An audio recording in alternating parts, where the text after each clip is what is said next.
लगातार तीसरी बार प्रधानमंत्री नरेंद्र मोदी देश के प्रधानमंत्री के रूप में चुन लिए गए हैं। कहीं ना कहीं 400 पार का जो नारा बीजेपी लगाया करती थी वो कायम नहीं कर पाई, लेकिन 290 का आंकड़ा पार करके बीजेपी ने सत्ता की चाबी कब्जा ली है।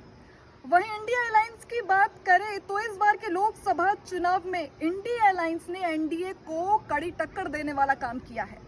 इंडिया अलायंस के खाते में इस बार 232 सीटें आई, वहीं एनडीए के खाते में 290 से ज्यादा सीटें आई हैं। इंडिया अलायंस की यहां पर अगर बात की जाए तो 232 सीटें इंडिया अलायंस के खाते में इस बार हमको देखने को मिली। अकेले अगर बीजेपी की हम बात करें कि बीजेपी के खाते में अकेले कितनी सीटें आई हैं तो वो 240 सीटें इस वक्त बीजेपी को मिली हैं। वहीं अगर अकेले कांग्रेस की सीटों की बात की जाए तो कांग्रेस जो है वो 100 का आंकड़ा भी इस बार पार नहीं कर पाई है। प्रधानमंत्री नरेंद्र मोदी वाराणसी सीट से लड़े थे और वहां से जीते भी हैं। 1 लाख से ज्यादा वोटों से पीएम ने जो है उस सीट से जीत हासिल की है। वहीं राहुल गांधी रायबरेली और वायनाड सीट से लड़े थे और दोनों ही सीट से राहुल गांधी ने भी जीत हासिल की है। 3 लाख से ज्यादा वोटों से राहुल गांधी ने जीत हासिल की। अब देखिए, सरकार तो एनडीए की बनी है, सरकार बीजेपी की बनी है, लेकिन कहीं ना कहीं बीजेपी जो 400 का आंकड़ा जो पार कर सकती थी, यानी कि जो नारा बीजेपी दिया करती थी कि इस बार 400 पार, कहीं ना कहीं जो चूका है उसकी बड़ी वजह यूपी को माना जा रहा है। क्योंकि बीजेपी का दावा रहा है और बीजेपी जो है हमेशा से कहती आ रही है कि यूपी की 80 सीटें बीजेपी के खाते में जाने वाली हैं, लेकिन इस बार उत्तर प्रदेश में जो है बीजेपी का जादू नहीं चल पाया। इस बार जादू चला अखिलेश यादव का, समाजवादी पार्टी का।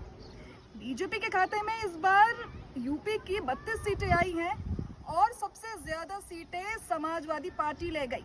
और सबसे हैरान करने वाले जो नतीजे हमें देखने को मिले हैं वो मिले अयोध्या से। अब ये तो वही कहावत हो गई कि रामचंद्र कह गए सिया से ऐसा कलयुग आएगा जो बीजेपी यूपी के लिए विकास करेगी, कॉरिडोर बनवाएगी, एयरपोर्ट्स बनवाएगी, सबसे ज्यादा विकास अयोध्या में करेगी, 500 साल के इंतजार के बाद राम मंदिर बनवाएगी, वही यूपी की जनता, वही अयोध्या की जनता बीजेपी के काम न आएगी।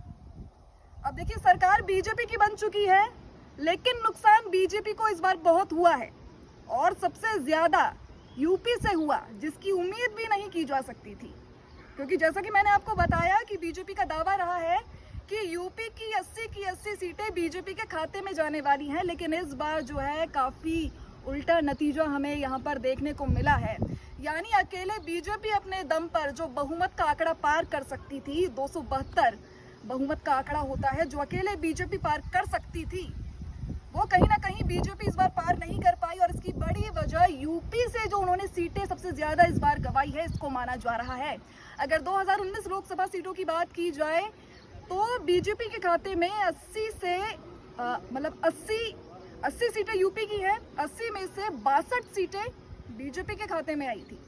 लेकिन इस बार के लोकसभा चुनाव में बीजेपी सिर्फ 32 सीटों पर सिमट कर रह गई और इंडिया अलायंस 232 सीटों पर इस बार इंडिया अलायंस उतरी है। कहीं ना कहीं काफी कड़ी टक्कर इस बार विपक्ष ने जो है एनडीए को दी है।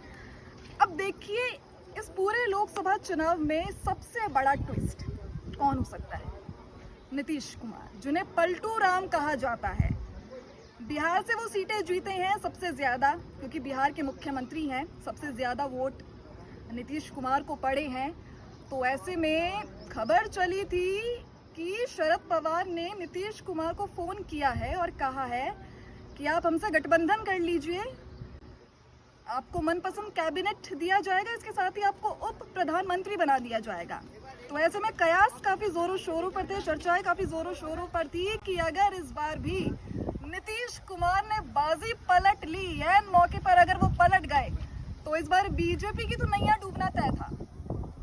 और आज भी ऐसे कयास लगाए जा रही हैं कि तेजस्वी यादव और नीतीश कुमार एक ही प्लेन में बैठ के जो है दिल्ली आए हैं, तो कहीं ऐसा ना हो कि वो इंडिया अलायंस से गठबंधन कर ले और इंडिया की सरकार बन जाए।